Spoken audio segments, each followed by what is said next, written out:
Kiai Haji Hamim Tohari Jazuli atau akrab dengan panggilan Gus Mik, lahir pada tanggal 17 Agustus tahun 1940. Beliau adalah putra Kiai Jazuli Usman, seorang ulama sufi dan ahli tarikat pendiri Ponpes Al-Falah Mojo Kediri, dengan Nyai Rodiah.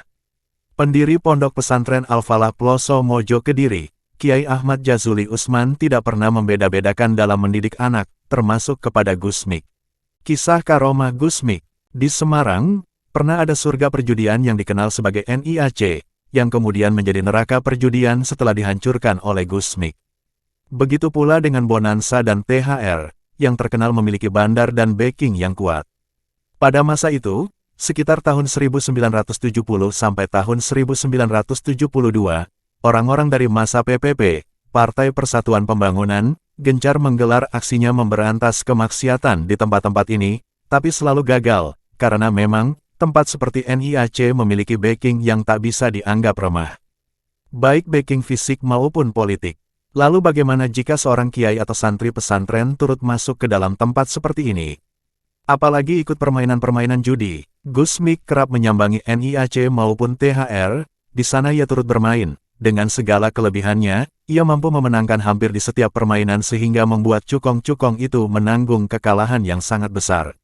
Mungkin para bandar ini tak takut dosa, apalagi ancaman-ancaman ayat Al-Quran, namun tak dapat dipungkiri. Yang mereka takutkan adalah kerugian, kebangkrutan dan akhirnya kapok. Pada akhirnya, tempat perjudian ini pun hancur dengan sendirinya, hancur dari dalam, hancur sebab para pelakunya kapok dengan judi, dihancurkan oleh Gus Mik. Namun seperti biasa, uang hasil kemenangan perjudian tak pernah dinikmatinya. Pernah suatu ketika, setelah menang banyak sambil membawa satu kantong terigu penuh dengan uang, Gus Mik berkata kepada Sodik, salah satu santrinya, dari Pakunden Blitar, kamu jangan ikut menikmati. Uang ini tidak bisa kita makan. Uang ini sudah ada yang berhak. Kemudian Gus Mik berkeliling naik becak, uang itu disebar di sepanjang jalan untuk para tukang becak dan penjual kopi di pinggir jalan.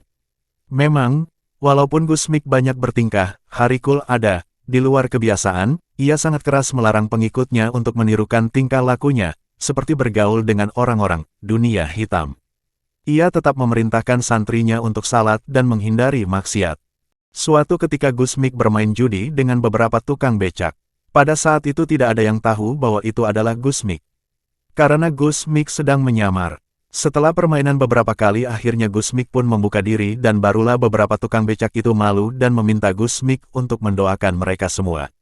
Akhirnya Gus Mik menasehati dan mendoakan mereka serta memberikan sedikit modal untuk berusaha secara halal. Doa Gus Mik dikabulkan oleh Allah, sehingga tukang becak tersebut menghentikan kebiasaannya bermain judi, dan mencoba hidup secara benar menurut agama. Pernah diceritakan suatu ketika Gus Mik pergi ke diskotik dan di sana bertemu dengan pengunjung yang sedang asyik menenggak minuman keras. Gus Mik menghampiri mereka dan mengambil sebotol minuman keras lalu memasukkannya ke mulut Gus Mik. Salah satu dari mereka mengenali Gus Mik dan bertanya kepada Gus Mik, Gus, kenapa sampeyan ikut minum bersama kami? Sampeyan kan tahu ini minuman keras yang diharamkan oleh agama.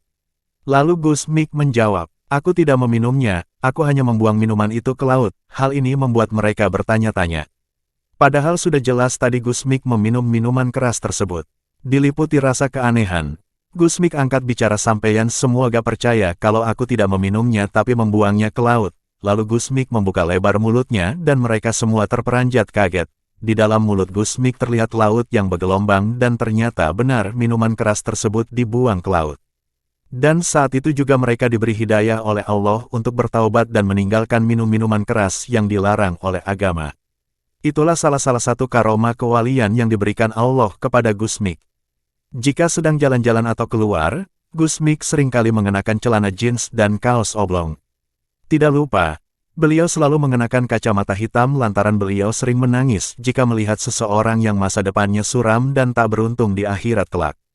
Ketika Gus Mik berjalan-jalan ke Surabaya, ketika tiba di sebuah klub malam Gus Mik masuk ke dalam klub yang dipenuhi dengan perempuan-perempuan nakal, lalu Gus Mik langsung menuju watris, pelayan minuman, beliau menepuk pundak perempuan tersebut sambil meniupkan asap rokok tepat di wajahnya. Perempuan itu pun mundur tapi terus dikejar oleh Gus Mik sambil tetap meniupkan asap rokok di wajah perempuan tersebut. Perempuan tersebut mundur hingga terbaring di kamar dengan penuh ketakutan. Setelah kejadian tersebut perempuan itu tidak tampak lagi di klub malam itu. Suatu pagi di kota Kediri, Gusmik beserta Miftah, Garum, Blitar, berjalan-jalan dengan menaiki sepeda. Di tengah perjalanan, tiba-tiba Gusmik mengajak berhenti. Miftah, kamu nanti ikut bersalaman dengan orang itu, katanya sambil menunjuk seorang pengemis yang sedang meminta-minta.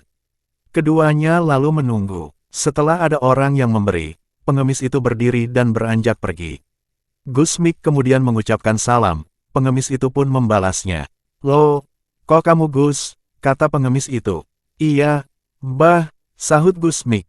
Di sana loh, Gus, ada warung murah, tetapi masih ada yang lebih murah lagi. Kata pengemis itu. Iya, Mbah, hanya itu saja Mbah? Tanya Gusmik. Iya, Gus, jawab pengemis itu sambil berlalu. Setelah pengemis itu pergi, Gusmik berkata kepada Miftah, Tah, orang itu adalah orang yang terbalik. Terbalik bagaimana, Gus? Tanya Miftah keheranan. Maksudnya, kelak di akhiratnya dia tidak seperti itu. Dia kalau tidur seenaknya sendiri, di emperan toko juga sudah biasa. Kiai Mahrus Ali, Lirboyo Kediri, mencari orang itu dalam 2 tahun tidak ketemu. Kalau aku sering sekali bertemu dengan dia. Kata Gusmik. Kok menunjukkan warung murah, Gus? Tanya Miftah lagi. Ya, itu tadi mencemooh aku. Maksudnya, aku dilarang takabur. Tapi, aku kan masih muda, ya tidak. Bisa kalau tidak takabur. Sedangkan dia sudah tua, ya pasti bisa untuk tidak takabur. Jawab Gusmik. Pada suatu malam di Ploso, Gusmik mengajak Afifuddin untuk menemaninya memancing di sungai timur Pondok Al-Falah. Kali ini, Gusmik tidak membawa pancing, tetapi membawa cundik. Setelah beberapa lama menunggu, hujan mulai turun dan semakin lama semakin deras. Tetapi, Gusmik tetap bertahan menunggu cundiknya beroleh ikan meski air sungai berantas telah meluap. Menjelang tengah malam, tiba-tiba Gusmik berdiri memegangi gagang cundik dan berusaha menariknya ke atas. Akan tetapi, Gusmik terseret masuk ke dalam sungai. Afifuddin spontan terjun ke sungai untuk menolong Gusmik.